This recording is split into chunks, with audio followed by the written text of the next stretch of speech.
আসসালামু আলাইকুম। আজকের এই ভিডিওতে আমি আপনাদেরকে রিডিং এর A to Z গাইডলাইন দেওয়ার চেষ্টা করব। এছাড়াও কোন কোন কোশ্চেন টাইপ আপনাদেরকে সলভ করতে হবে, আপনার ম্যাটেরিয়ালস কি কি হওয়া উচিত, আপনার পরীক্ষার স্ট্র্যাটেজি কিরকম হওয়া উচিত, সেই সবগুলো ব্যাপার নিয়ে আলোচনা করব। এবং ভিডিও লাস্টের দিকে আমি আপনাদেরকে কিছু সুপার টিপস দেওয়ার চেষ্টা করব, যেগুলো ফলো করলে ইনশাল্লাহ আপনার রিডিং এ ভালো একটা স্কোর বুস্ট হবে। তাহলে ফার্স্টে রিডিং এর কিছু বেসিক ব্যাপার জেনে নেওয়া যাক। রিডিং এর মধ্যে টোটাল মার্ক থাকবে 40 মার্কস। আপনার টোটাল প্যাসেজ থাকবে 3টা যদি আপনি একাডেমিক পরীক্ষা দিয়ে থাকেন। আর আপনি যদি জেনারেল ট্রেনিং এক্সাম দিয়ে থাকেন সেক্ষেত্রে আপনার সেকশন থাকবে 3টা, আর 3 সেকশন মিলিয়ে নরমালি 5 থেকে 6টা প্যাসেজ এসে থাকে। বেশিরভাগ কেসেই হচ্ছে 5টা প্যাসেজ এসে থাকে। সেকশন 1 এ থাকে 2টা প্যাসেজ, সেকশন 2 তেও থাকে 2টা প্যাসেজ, আর সেকশন 3 তে থাকে একটা প্যাসেজ, এবং সেটা হয় একাডেমিকের প্যাসেজ 3 এর মতো। আর আপনার টোটাল সময় থাকবে 1 ঘন্টা। এইখানে একটা ব্যাপার খুবই ইম্পর্টেন্ট, লিসেনিং এ কিন্তু আনসার ট্রান্সফারিং এর জন্য আপনাদেরকে মোট 10 মিনিট সময় দেওয়া হতো, যেটা রিডিং এ দেওয়া হবে না। তাই আপনারা যখনই কোনো একটা কোয়েশ্চেন আনসার করে ফেলবেন সাথে সাথে সেটাকে মেইন আনসার শিটের মধ্যে ট্রান্সফার করে ফেলবেন, নাহলে কিন্তু পরবর্তীতে সমস্যা হয়ে যাবে, পরবর্তীতে সময় পাবেন না।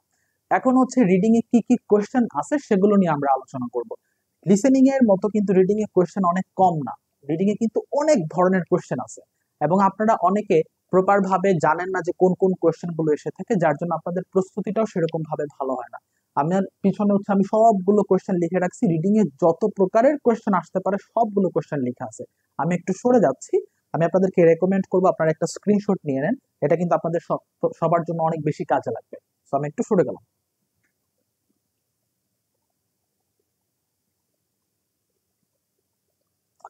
ওকে, আই গেস স্ক্রিনশটটা সবার নেওয়া শেষ। এখন রিডিং এর মধ্যে 2 টাইপের কোয়েশ্চেন থাকে। একটা হচ্ছে অর্ডার, অর্থাৎ আপনি প্যাসেজে 1 এর পর 2, 2 এর পর 3, 3 এর পর 4 এভাবে आंसर পাবেন।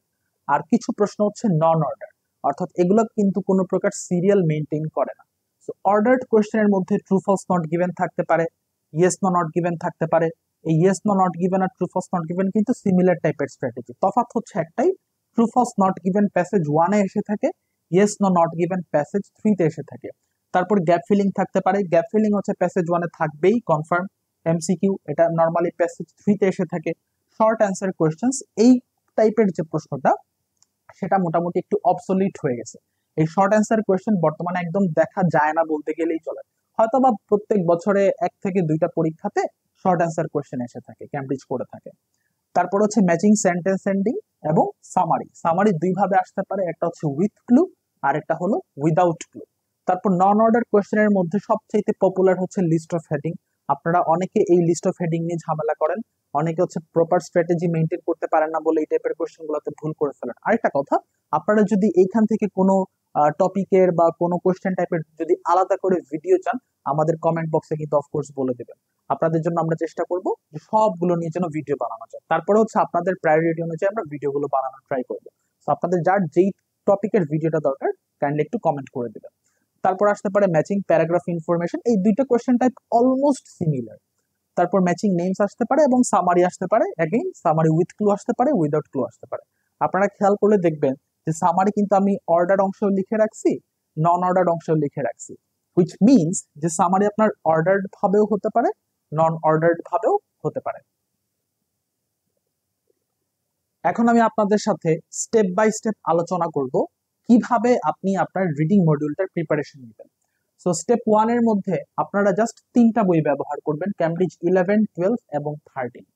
তো এই 3টা বই ব্যবহার করার উদ্দেশ্য হচ্ছে আপনি প্রত্যেকটা কোশ্চেন টাইপ কিভাবে সলভ করতে হয় তার টেকনিকগুলো এখান থেকে আয়ত্ত করবেন। সো কিভাবে শুরু করবেন সেটা বলে দিই। আপনারা চেষ্টা করবেন প্যাসেজ 1 দিয়ে শুরু করার, অলওয়েজ প্যাসেজ 1 দিয়ে ট্রাই করবেন। ফার্স্টে প্যাসেজ 1 এর ট্রু ফলস নট গিভেন গুলো ফার্স্টে সলভ করে ফেলবেন। অর্থাৎ আমি যেটা বলতে চাচ্ছি সেটা হলো ক্যামব্রিজ 11 এ মোট 4টা টেস্ট আছে। প্রথমে আপনি টেস্ট 1 এর সকল true false not given solve করবেন, তারপর টেস্ট 2 থেকে সকল true false not given solve করবেন, এভাবে টেস্ট 3 এবং 4 এর সকল true false not given solve করবেন, তাহলে আপনার ক্যামব্রিজ 11 শেষ। একইভাবে ক্যামব্রিজ 12 এর সকল ট্রু ফলস নট গিভেন এবং ক্যামব্রিজ 13 এর সকল ট্রু ফলস নট গিভেন শেষ করে ফেলবেন। তারপরে আপনারা এই ক্যামব্রিজ 11, 12 এবং 13 থেকে সকল গ্যাপ ফিলিং সলভ করে ফেলবেন। তারপরে এই দুইটা কোয়েশ্চেন টাইপ ছাড়া আরো যে কোয়েশ্চেন টাইপ গুলো আছে, যেগুলো হচ্ছে আমি লিখে দিছিলাম ফার্স্টে, প্রত্যেকটা কোয়েশ্চেন টাইপ ধরে ধরে টাইপ বেসড সলভ করবেন। ক্যামব্রিজ 11 থেকে ফার্স্টে সলভ করবেন, তারপর 12, তারপর 13 থেকে। এখানে একটা কথা বলে রাখি, ধরেন আপনি যখন লিস্ট অফ হেডিং সলভ করতেছেন তখন শুধু লিস্ট অফ হেডিংই সলভ করবেন। লিস্ট অফ হেডিং সলভ করার মাঝখানে হঠাৎ করে এমসিকিউ সলভ করার কোনো দরকার নেই। এই ভুলটা করবেন না। যখন একটা টাইপের কোয়েশ্চেন সলভ করবেন তখন শুধু ওই টাইপের কোয়েশ্চেন নিয়ে থাকবেন। আর কোয়েশ্চেন কিভাবে সলভ করতে হয় সেটা যদি আপনারা জানতে চান, সেক্ষেত্রে কোন টাইপের কোয়েশ্চেন নিয়ে আপনাদের সবচেয়ে বেশি ভিডিও দরকার বা কোন টাইপের কোয়েশ্চেন নিয়ে ফার্স্ট ভিডিও দরকার, সেটা কিন্তু আমাদের কমেন্ট বক্সে জানাবেন। স্টেপ 2 তে আমরা আরো 3টা বই ইউজ করব, সেটা হচ্ছে ক্যামব্রিজ 14, 15 এন্ড 16। এইখানে হচ্ছে আমরা বেশ ভালো রকম ভাবে যদি ব্যবহার করতে পারি এই 3টা বই, তাহলে কিন্তু আমাদের স্কোর বুস্ট হবে। আমরা কি করব, এখানে টেস্ট দিব, ফুল টেস্ট দিব, কিন্তু কোনো টাইম কনস্ট্রেন্ট ছাড়া আমরা টেস্ট দিব। অর্থাৎ আপনি ক্যামব্রিজ 14 এর ধরেন ফার্স্টে টেস্ট 1টা দিচ্ছেন, আপনি 60 মিনিটের টেস্ট 1 দেওয়ার আপনার কোনো দরকার নেই। আপনার যদি মনে হয় 2 ঘন্টা লাগবে, আপনি হচ্ছে 2 ঘন্টা নিয়ে টেস্ট 1টা দেন। তারপরে একইভাবে ক্যামব্রিজ 14 এর বাকি 3টা টেস্ট দেন, ক্যামব্রিজ 15 আপনি এইভাবে সলভ করেন, ক্যামব্রিজ 16 আপনি এইভাবে সলভ করেন। তো আপনি একটা কাজ করবেন, টাইমের ট্র্যাকিংটা লিখে রাখবেন। যেমন ধরেন ক্যামব্রিজ 14 এর টেস্ট 1 সলভ করতে গিয়ে আপনার হয়তো সময় লাগছে 2 ঘন্টা, টেস্ট 2 করতে গিয়ে হয়তো সময় লাগতেছে আপনার 1 ঘন্টা 45 মিনিট। এইভাবে দেখবেন যে ক্যামব্রিজ 14 থেকে শুরু করছেন আর ক্যামব্রিজ 16 এ আসতে আসতে সময় অলমোস্ট 1 ঘন্টার ধারে কাছে চলে আসবে। কিন্তু আবারও বলতেছি, কোনো সময় ধরে আপনি পরীক্ষা দিবে না, তাহলে কিন্তু ব্রেন প্রেসারের মধ্যে পড়ে যাবে। আমরা সময় ধরে পরবর্তীতে পরীক্ষা দিব। কোথায় পরীক্ষা দিব? আমরা স্টেপ 3 তে মক টেস্ট দিব। আপনারা মক টেস্টের জন্য অনেকে অনেক কোচিং এ দৌড়ান, এটাকে আমি নিরুৎসাহিত করতেছি না, কিন্তু কোচিং এর প্রশ্ন যতটা না ভালো হবে তার থেকে বেশি ভালো হবে ক্যামব্রিজের বই, কারণ বইগুলো ক্যামব্রিজ প্রেসের ছাপানো বই। সো এর থেকে নিশ্চয়ই বেটার প্রশ্ন কোনো কোচিং সেন্টার করে ফেলতে পারবে না। কোচিং সেন্টারে যদি মক টেস্ট দেন, সেক্ষেত্রে উদ্দেশ্য হওয়া উচিত এটা যে এক্সাম এনভায়রনমেন্টের সাথে কিভাবে কোপ আপ করতে হবে তার জন্য। এমনিতে আপনি ক্যামব্রিজ 17 এবং 18 এই দুইটা বইয়ে মোট 8টা টেস্ট পাচ্ছেন। জাস্ট থিঙ্ক অফ ইট, যে 8টা টেস্ট যদি আপনি ভালো করে দিতে পারেন বাসাতে বসে, এর থেকে আর বেটার মক টেস্ট আপনি কি এক্সপেক্ট করতেছেন? সো ফার্স্টে ক্যামব্রিজ 17 এর যে 4টা টেস্ট আছে, এই 4টা টেস্ট বাসাতে বসে এক্সাম এনভায়রনমেন্টে 1 ঘন্টা সময়ের মধ্যে মক টেস্ট দিবেন। একইভাবে ক্যামব্রিজ 18 এর 4টা টেস্টও মক টেস্ট দিবেন।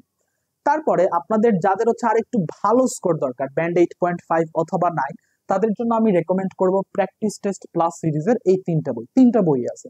যদি 3টা সলভ করা সম্ভব হয় খুবই ভালো, যদি 3টা সলভ করতে না পারেন মাস্ট এই লেটেস্ট ওয়ান অর্থাৎ প্র্যাকটিস টেস্ট প্লাস 3 এই বইটা অফকোর্স সলভ করবে।